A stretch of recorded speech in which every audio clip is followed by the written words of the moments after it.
Hello guys! Welcome muli sa aking channel. Kumusta po kayo? Ngayon ay may recipe na naman po akong maibabahagi sa inyo na magugustuhan po ninyo at pwedeng-pwede nyo po itong pagkakitaan. Alam nyo ba, napakadali lang po nitong gawin at napakasimple lang po ng mga sangkap na ating kakailanganin. So, umpisahan na po natin. Samahan nyo na po ako sa aking pagluluto ng recipe natin ngayon. At isa pa guys, patok na patok po itong pang negosyo, lalo na ngayon nalalapit na naman ang ating mga special na okasyon. Pwede nyo na itong idagdag sa inyong mga ipapa-order. So, tara na po, umpisahan na po natin.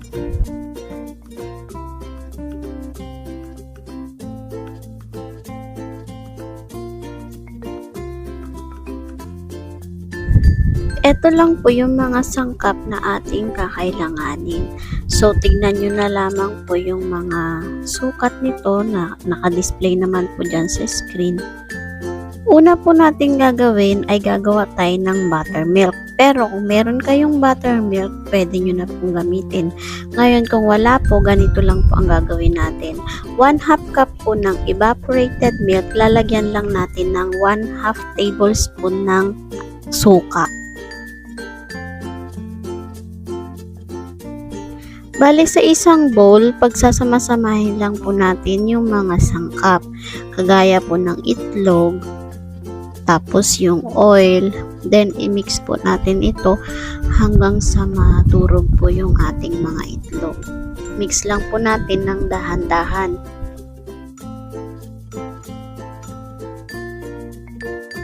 Then isunod po natin yung ating asukal. Pwede po kayong gumamit ng white sugar. Ako po, white sugar po yung ginamit ko dito. I-mix po natin na mabuti para ma-sure po natin na natunaw pong mabuti yung asukal. Then, ilagay na po natin yung buttermilk na ginawa natin. Pagkatapos po nito ay i-mix lang po natin uli ng mabuti.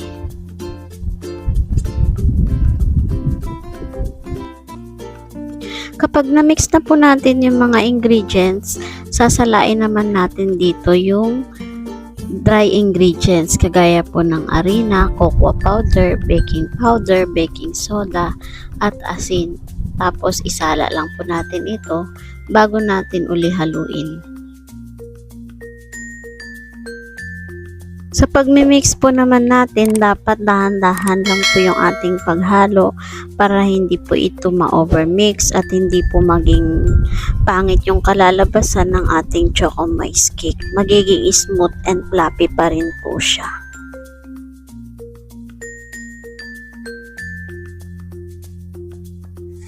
After po na ma-mix na natin ito, bali ilalagay na po natin itong hot water natin.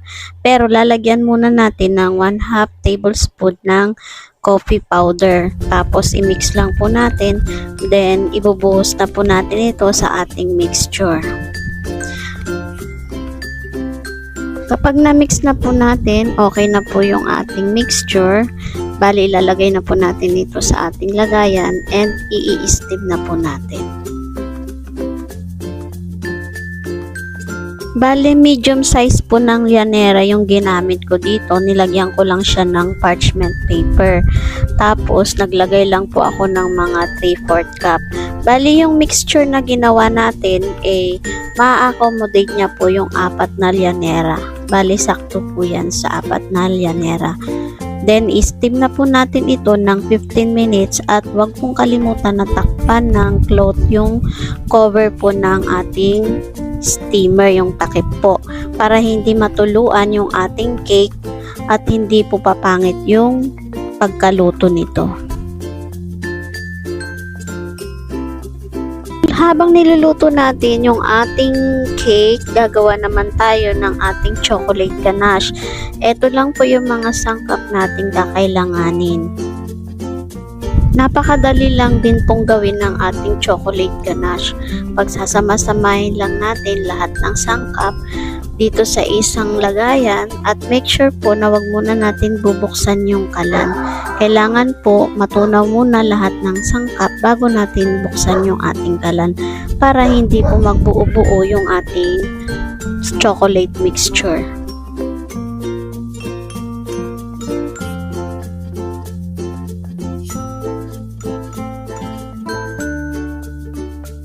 Bale, lulutuin lang natin ito sa napakahinang apoy para maganda po yung pagkaluto ng ating ganache, hindi po siya mabibigla at lutong-luto po yung mga sangkap. Ganun po ang paggawa ng ganache kahit po dun sa yema cake. Dapat niluluto natin ito sa mahinang apoy lang at tsaga-tsaga lang, kailangan haluin ng madalas. At isa pa, hanggang sa lumapot, dapat huwag niyong titigilan sa paghalo. So, after po ng mga ilang minuto lang, eto na po, lumapot na yung ating chocolate ganache. So, diba, napakadali lang, ilang minuto lang, meron na tayong chocolate na pwede natin ipang topping sa ating mga cake. Bali dito po huli nating nilalagay yung ating butter or margarine.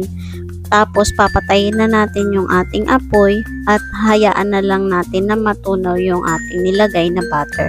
Basta haluin lang po natin ng mabuti, matutunaw naman po ito kaagad. Ito po yung magsisilbi na pampakintab sa ating chocolate ganache. Ayan po. And now, ready na po ang ating chocolate syrup. Palamigin lang po natin ito. At tignan naman po natin yung ating niluto na chocolate cake.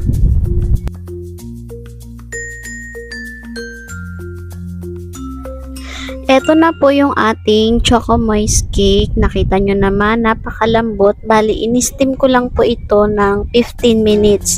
After ng 15 minutes, nag-toothpick test po ako at okay naman na po, luto na. Kaya, eto, nilagay na natin sa isang llanera. Malamig na po ito, mga katamis.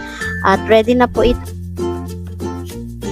Bali, sa bawat cake po, naglagay ako ng 1/3 cup ng ating chocolate ganache. Ngayon, yung ginawa po natin na chocolate syrup, saktong-sakto rin po iyon dito sa 4 na llanera. Yan, ganyan lang po. Tapos, lalagyan na natin ng gusto natin na i-toppings. Nasa atin po yun kung ano mga toppings na gusto nating ilagay. Ako po, naglagay ako dito ng white chocolate chips. Tapos, lalagyan ko rin yan ng yung sprinkles. Pwede rin po dito yung dinurog na mani. Bili lang po kayo ng mga tagpipiso na happy. Tas durugin nyo. Pwede na po yun pang-toppings dito. Nasa inyo na pong diskarte kung paano nyo pagagandahin yung ibabaw ng ating Choco Moist cake. O, diba napaka-simple lang? Alam nyo guys, napaka-dali po nitong ibenta. At napakasarap po ng recipe natin na ginawa. Ang sukat po ng mga sangkap, tamang-tama lang. Hindi siya masyadong matamis, hindi siya nakakaumay. So, ito po, sure po ako na patok po ito kapag yung ginawang pang negosyo. Basta lagyan lang po natin ng magandang dekorasyon po yung ating Choco Moist cake. Tapos yung takip, lagyan natin ng design, maglagay tayo ng mga sticker. Pwedeng-pwede na po natin itong pagkakitaan. At yung mga sangkap po, kung bali gusto nyong dagdagan yung gagawin nyo, doblehin nyo lang po yung sukat ng mga sangkap. At sure na sure po ako na pagkakakitaan nyo po itong mga katamis. At eto na po ang ating finished product. Nakita nyo naman po mga katamis. Simple lang yung mga nilagay nating dekorasyon sa ibabaw. So nasa sa inyo na po yun kung paano nyo siya pagagandahin. Pero natitiyak ko po sa inyo na magugustuhan po ito ng inyong mga customer. At kung pang merienda lang naman po yung gagawin nyo dito, ay talagang napakasarap po. Pwedeng-pwede na po itong panghandaan. Kung gusto nyo po na isang cake na malaki po, bali kayo na po ang mag-adjust dun sa paglalagyan nyo. Pwede rin po itong i-bake mga katamis. So, sana po nagustuhan nyo yung recipe natin ngayon, mga katamis. At sana po subukan nyo itong gawin. Kahit ganito lang po muna karami yung gawin nyo. Kumbaga mag-taste test lang po kayo kung anong lasa bago po kayo mag-decide na magbenta.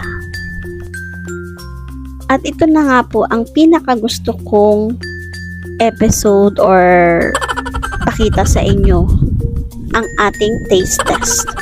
So, tikman na natin mga katamis, tikman natin kung gaano kasarap. Nakita nyo naman po, napaka-moist ng ating cake at napakalambot po nito. At wala po akong masasabi sa inyo kundi napakasarap po nito. Sure na sure po akong magugustuhan ito ng inyong mga anak kung gagawin nyo po itong pang merienda. Ang sarap po nito mga katamis, yung tamis niya ay taman-tama lang, hindi siya matabang at hindi siya sobrang tamis. Pati po yung ating chocolate ganache, napakasarap din po nun. Promise po yan mga katamis. So, ano na pong hinihintay natin? Try nyo po itong gawin, subukan nyo po itong gawin, at hindi po ako mapapahiya sa inyo.